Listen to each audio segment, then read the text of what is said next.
दादा कोंडके यांचे सिनेमे तुम्ही बघितलेले आहेत. हो ते बघितले मी, खूप बघितले. ते कला मंदिर मध्ये मी खेरवाडीला राहायचं, तिकडे जाऊन बघायचं.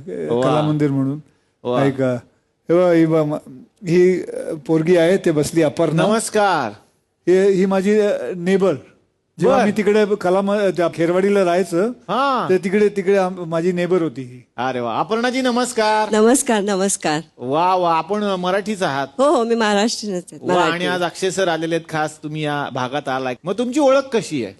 नाही म्हणजे आम्ही एकाच बिल्डिंग मध्ये राहायचो. बर. 10-12 जण आमचा मोठा ग्रुप होता. वा वा वा वा. मग सुरुवातीपासून तुमची ओळख आहे, त्यांची सुरुवात झाली तेव्हापासून? हो हो, आम्ही म्हणजे चाइल्डहुड म्हणतो ना आपण, शाळेपासूनचे.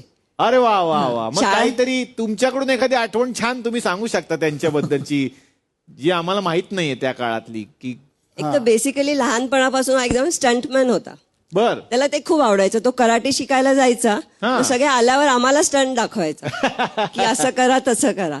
मग कुठल्या मित्राबरोबर अशी फाईट लावायचा. बर. आणि मग आम्ही सगळे असे गोल गिरक्या असे उभं राहून त्याला चेअरअप करायचो. वा. म्हणजे लहानपणापासूनच त्याचं सगळं हे होते, स्टंट्स वगैरे. वा वा वा वा. मग शाळेत पण तुम्ही एकत्र होता? नाही नाही, शाळा वेगळी होती. शाळेचा मित्र हा आहे. शाळेचा मित्र माझा तो आहे. काय नाव सर आपलं? रवी कारले. रवी कारले. कारले. वा. तुम्ही एकत्र होतात? हो. कितवीला? 3री पासून शेवटचा बाकडा आमचा फिक्स होता. वा. आम्ही 2दा फेल झालो, हा पण फेल झाला. 2दा कोणी पुढे गेला की आम्ही थांबायचं. मग काहीतरी आठवण शाळेतली काय काय धमाल करा? इकडे तर खूप प्रँक वगैरे करतात, शाळेत करायचे का? शाळेत पण भरपूर होतं. आमच्या इथे दारावर ना असा बांबू चिटकवून ठेवायचो. हा. आणि बेल मारून पळून जायचो आम्ही. म्हणजे ज्याने दार उघडलं की तो बांबू त्याच्या अंगावर पडायचा. नंतर फुलपुडीत अशी ना खोटी हे टाकायचो, पाल. अच्छा. हा, हाराच्या पुडीत. ते खोटी प्लास्टिकची वगैरे अशी मिळायची तशी. मग ते एकाच फॅमिलीला खूप त्रास द्यायचो आम्ही. का पण ते पण सांग ना, का त्याला त्रास द्यायचं? तो आम्हाला खेळायला द्यायचा नाही. खाली आम्ही क्रिकेट खेळायचो, तो ओरडत. सांग ना ते. पण आता सुद्धा तुमची ही मैत्री कायम आहे. काय सांगाल या मैत्रीबद्दल? म्हणजे हॅट्स ऑफ टू हिम आहे की एवढ्या वरती गेल्यावरती पण तो आपल्या लहानपणीच्या मित्रांना अजिबात विसरला नाही. हे मानायला पाहिजे.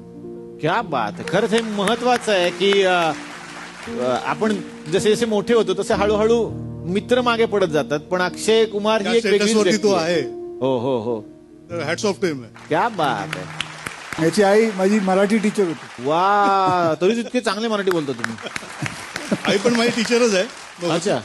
आणि ट्युशन्स आम्ही एकत्र बसून मराठी शिकायचो. क्या बात आहे. वा. पण मराठीमध्ये माझ्यापेक्षा जास्त मार्क्स याला भेटले.